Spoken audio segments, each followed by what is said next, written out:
আজকে আমি একটা মনের ইচ্ছে পূরণ করলাম। অনেক দিন ধরে এই মনের ইচ্ছেটা পূরণ ইচ্ছা ছিল যে করব, কিন্তু সেটা সম্ভব হচ্ছিল না। তো চলো কী ইচ্ছে পূরণ করলাম তোমাদের সাথে একটু শেয়ার করি। তো দিনটা তো ছিল অ্যানিভার্সারির দিন, ভাবলাম ভালো দিন, আর আমাদের মঙ্গলবার ছিল অ্যানিভার্সারির দিন। মঙ্গলবারে তো আমরা নিরামিষ খাই বাজরংবলীর পুজো করে। তো পুজো টুজো কমপ্লিট করে রাত্রে এখন রান্না বসিয়ে দিয়েছি। আর রান্না করছি হচ্ছে ফ্রায়েড রাইস, আর হচ্ছে সোয়াবিন দিয়ে আলু দিয়ে একটা আলুর দম টাইপের রান্না করছি। আর আমি নিজের হাতেই করেছি রান্না বান্না সবটাই। আমাকে সহযোগিতা করেছে আমার বান্ধবীর বর। আর যার ছাড়া আমি একদম অসহায় সেটা হচ্ছে আমার বর। ও ছাড়া আমি কোনো কিছু ভাবতেই পারি না। তো এইদিকে দেখো রান্নাবান্না আমার প্রায় কমপ্লিট। আলুর দমটা তো হয়ে গেছে, আর এদিকে রাইসের জন্য ভাতটাও বসিয়ে দিয়েছি। আর রান্নাবান্না প্রায় কমপ্লিট। এখন হচ্ছে সব কিছু হয়ে গেছে, ভাবলাম বাসন কটা মেজে নিই। এদিকে আমি বাসন মাজছি, আমার বর হচ্ছে বাসন কটা ধুয়ে দিচ্ছে।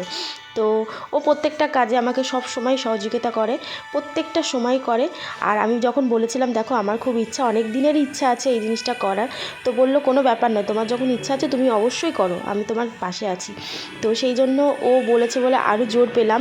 তো এই যে এইদিকে রান্নাবান্না সব কিছু কমপ্লিট, প্যাকিং করাও কমপ্লিট আমার।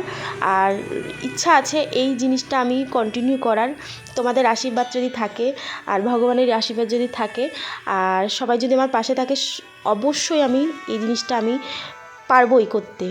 আর এদিকে সব কিছু প্যাকিং ট্যাকিং কমপ্লিট। এখন আমরা যাচ্ছি যেখানে যাওয়ার দরকার। তো আমরা স্টেশনে গেছিলাম, ওখানে গিয়েছি। আর যেতে না যেতেই সত্যি কথা বলতে ভেবেছিলাম যে অনেকটা রাত হয়ে গেছে, পারবো কি সবকটা কমপ্লিট করতে। কিন্তু বলে না ভগবানের আশীর্বাদ থাকলে তুমি সব কিছু সফলতা একদম ইজি হয়ে যাবে। তো সব কিছু দিয়ে থুয়ে আমি কমপ্লিট করতে পেরেছি, ব্যাস আমার আর কিচ্ছু চাই না।